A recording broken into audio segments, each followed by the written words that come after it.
ये बताइए कि ये कितने एरिया पे बैम्बो की स्टार्ट में फार्मिंग स्टार्ट हुई थी? ये सर कोई 250 एकड़ पे है। बिल्कुल ठीक है। ये राणा शौकत महमूद साहब की पुरानी आबाई, अपनी उनकी ज़मीन थी, उनका गांव भी इधर आबाई है बिल्कुल और ठीक। वैसे लाहौर में है उनकी राय। ठीक है। तो सियासत में भी रहे हैं, आपको पता है ठीक। साहब को।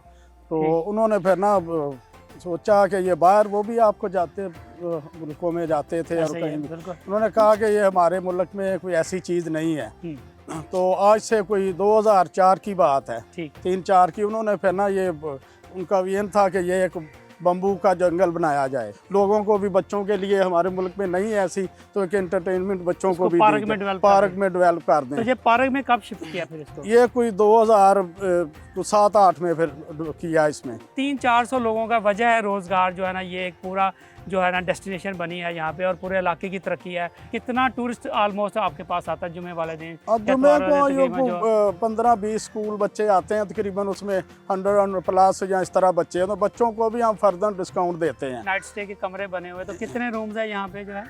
ये 25 के करीब रूम्स हैं। बिल्कुल ठीक है। और तो वो भी ऑलमोस्ट टूरिस्ट यहाँ पे आता वो है और वहाँ टूरिस्ट पे नाइट स्टे फैमिली करते जाते हैं। हैं, नाइट स्टे करते हैं, फैमिली बच्चों के साथ एंजॉय करते हैं। और तो क्या सारा क्या इस तरह से। चीज़ें इस राना रिजॉर्ट की या बैम्बो टूरिज्म फार्म की आप चाह रहे हैं कि हमारे नाज़रीन को पता लगना चाहिए कि आप यहाँ पे ऑफर कर रहे हैं, आप क्या मौजूद है? हाँ, बम्बू में काफ़ी चीज़ें। एक तो आपने देखा हट्स बनाए हुए हैं सारे, उसमें चेयर बनाई हैं, मेज़ें हैं, काफ़ी बेंचेज हैं, काफ़ी बम्बू में बनाए हैं। जैसे अभी मैं राना साहब से डिस्कस कर रहा था कि दुनिया में बैम्बू बिरयानी का भी एक बहुत बड़ा कंसेप्ट उन्होंने दिया हुआ है।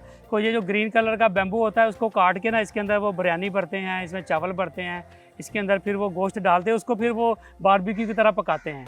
तो बैम्बो का जो पानी होता है उसी के अंदर वो चावल पकते हैं, तो उसकी बड़ी ज़बरदस्त किस्म का टेस्ट बनता है। दुनिया में बैम्बो बिरयानी का बड़ा कंसेप्ट है। तो मैं चाहूँगा आप यहाँ पे बैम्बो बिरयानी भी ये स्टार्ट भी हम करें यहाँ आपकी पे। सासत से हमने इसमें कर रहे थे कि लेकिन अब इंशाल्लाह ये भी हम शुरू कर देंगे। बिल्कुल इसमें ठीक। इस तरह आपने बताया, हम अपने शेफ्स वगैरह को बताते हैं, तो उसके बाद ज़रूर इसको भी हम लोगों के लिए बेहतरीन प्रोवाइड जी। करेंगे। बेहतरीन। देखिए जी, बहुत बड़ा काम राना साहब ने यहाँ पे किया है। मैं आपको चाहूँगा कि हमारे जो फार्मर हैं, जो बैम्बो की फार्म को लेके किस तरह इसकी फ़ी एकड़ पैदावार को बढ़ा सकते हैं, फार्म की इनको बढ़ा सकते हैं। चूँकि फार्म की इनको को बढ़ा के ही हम अपने मुल्क के जो है फार्मर को खुशहाल कर सकते हैं।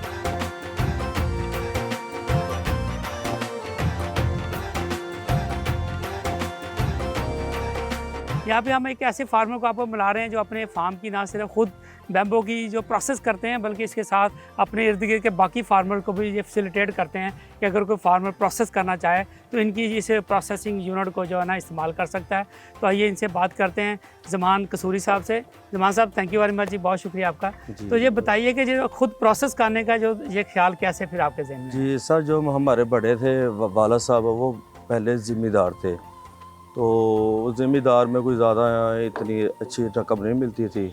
तो फिर हमने खुद अपना ये प्रोसेस किया कि बांस बाहर लेबर लगा के कटाई करके खुद इधर लेके आए। अच्छा जी। और फिर इसे प्रोसेस करके और फिर हम खुद आगे सेल करते हैं, इससे अच्छा मुनाफा बख्श मिलता है। बिल्कुल सही। और जो दूसरे फार्मर होते हैं जो ये काम नहीं कर रहे, वो भी हमसे रब्ता कर रहे हैं। उन लोग हम फसल ख़रीद के और उसे खुद आगे प्रोसेस करके और आगे हम फिर बेच देते हैं। बिल्कुल ठीक है जी। तो ये जो प्रोसेस किया जाता है, इसमें कौन कौन से स्टेप होते हैं यहाँ पे? क्या क्या इस प्रोसेस यूनिट में क्या क्या किया जाता है काम? सर, इसमें 2-3 से 4 लेबरें होती हैं। ठीक। कुछ बंदे बाहर होते हैं जो बांस की कटिंग करके बांस लोड करते हैं। ठीक। उसके बाद ये फिर इधर प्लाट पे आता है और प्लाट पे आगे फिर इसे और एक लेबर होती है जो बांस से नीचे उतार के और इसका सैज काटती है। बिल्कुल ठीक। और वो जो सैज वगैरह काट के दोबारा फिर और कारीगर होते हैं जो इन्हें सीधा करते हैं और इसे पीछे रखते हैं। बिल्कुल और बांध के एक साइड पे रखते हैं। जो उसके बाद जो लेबर होती है वो फिर इसे लोड करती है। बिल्कुल ठीक। और ये हमारा बांस कोयटा, सिंध, पेशावर, हैदराबाद, कराची, अफ़गानिस्तान, ये वहाँ जाता है और इसमें बहुत कम कास्ट आती है। तो इसमें ये बताइए कि क्या ये जो प्रोसेस कर रहे हैं यहाँ पे, ये क्या काफ़ी मुश्किल काम है ये? अगर अपने बाकी फार्मर इस तरह की भट्टी लगाना चाहें, इस तरह काम करना चाहें, तो आप क्या मशवरा देंगे उनके? नहीं, मुश्किल काम तो सर कोई भी नहीं होता, करने से हर काम हो जाता है। बिल्कुल ठीक। और जो भी अगर कोई और करना चाहता है तो हमारे पास आके कोई मशवरा वगैरह लेना चाहते हैं तो हम दे सकते हैं।